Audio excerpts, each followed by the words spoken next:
ప్రభు ప్రసాద్ ఛానల్కి సోదరులందరికీ స్వాగతం. ఈరోజు ఉత్తర కర్ణాటక స్టైల్లో శనగ బేడలతో పూర్ణ మూలికలను తయారు చేస్తాము. ఈ పూర్ణ మూలికలను తయారు చేసేదానికి కావలసినవి అర్ధ కేజీ శనగ బేడలు, అర్ధ కేజీ బెల్లం దంచి తీసుకోవాలి, ఆయిల్,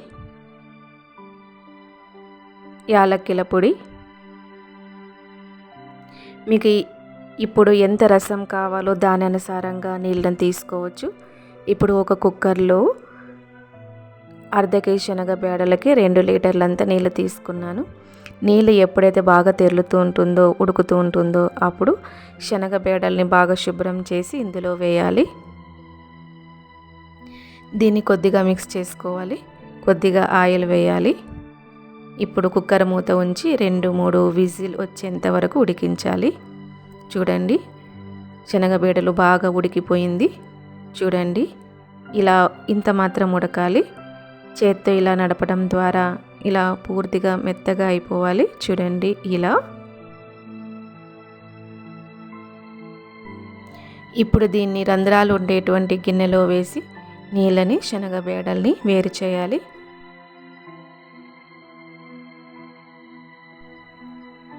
ఇప్పుడు అదే కుక్కర్లో ఉడికించిన శనగ బేడలు వేయాలి.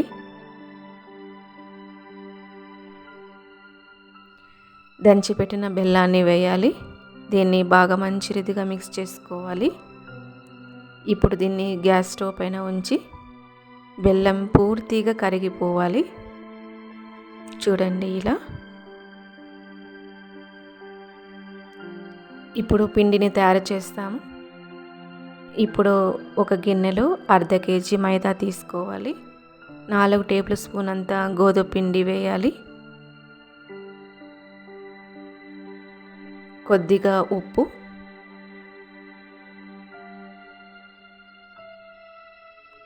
ఇప్పుడు దీన్ని బాగా మిక్స్ చేయాలి. కొద్దిగా నీళ్లు వేస్తూ పిండిని బాగా మిక్స్ చేసుకోవాలి, కలపాలి. ఇలా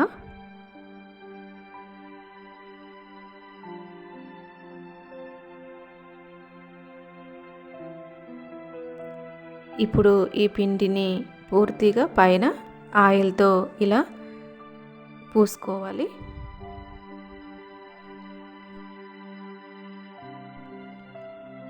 చూడండి, ఇంత మాత్రం మెత్తగా ఉండాలి.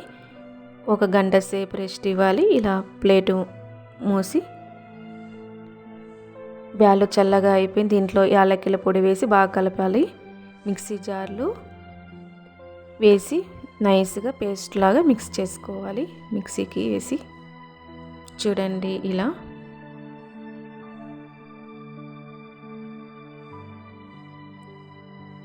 దీన్ని మిక్సీకి చేసిన దాన్ని గిన్నెలో తీస్తూ ఉన్నాను.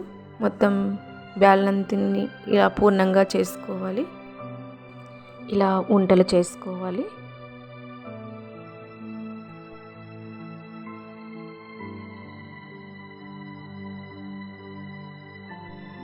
ఇప్పుడు పిండి తయారైంది.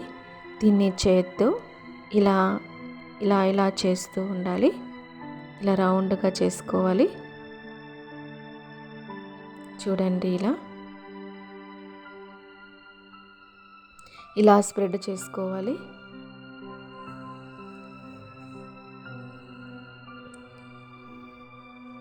ఇందులో ఉంటని ఉంచి పూర్ణం ఉంటని 4 వైపులా ఇలా కవర్ చేయాలి. 4 వైపులా ఇలా బాగా తిప్పుతూ పూర్తిగా కవర్ చేసుకోవాలి. ఏదైతే ఎక్స్ట్రా పిండి ఉందో దాన్ని ఇలా తీసేయాలి.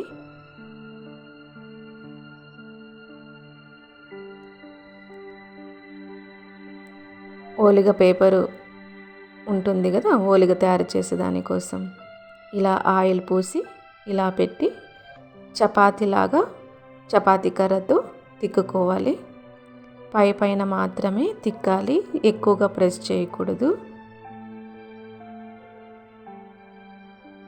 ఏ విధంగా మనం ఆలు పరోటాకి తిక్కుతామో అదే విధంగా తిక్కాలి. చూడండి, ఇలా.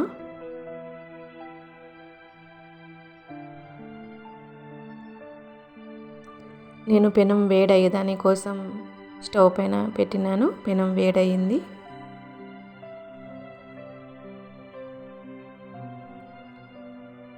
చూడండి ఎంత బాగా తయారైంది ఓలిగా. కొద్దిగా ఆయిల్ వేసి పెనం పైన వేస్తూ ఉన్నాను. ఇదే విధంగా ఇలా ఉల్టా చేసి వేసుకోవాలి. ఇలా తీసేయాలి. ఎంత బాగా తయారైంది. మీడియం ఫ్లేమ్లో దీన్ని ఫ్రై చేసుకోవాలి. చూడండి దీన్ని మళ్ళీ టర్న్ చేసుకోవాలి. బాగా ఫ్రై అయింది. ఇప్పుడు బాగా ఉడికింది, ఫ్రై అయింది. ఇప్పుడు దీన్ని తీసేయాలి. చూడండి ఇలా ఎంత సుందరమైన పూర్ణంతో ఓలిగా తయారయ్యింది. ఇప్పుడు దీన్ని సర్వింగ్ ప్లేట్లో తీసుకోవాలి. నేను ఇంకొకటి చేసి చూపిస్తాను. చూడండి ఇలా కవర్ చేసుకోవాలి. ఇలా తిక్కాలి. పూర్ణం ఓలిగా తయారైంది. ఏదైతే మిగిలి ఉందో దాన్ని కూడా ఇలాగా ఓలిగల్లాగా చేసుకోవాలి. ఉత్తర కర్ణాటక స్టైల్లో శనగ బేడాలతో చేసినటువంటి పూర్ణం ఓలిగా రెడీ.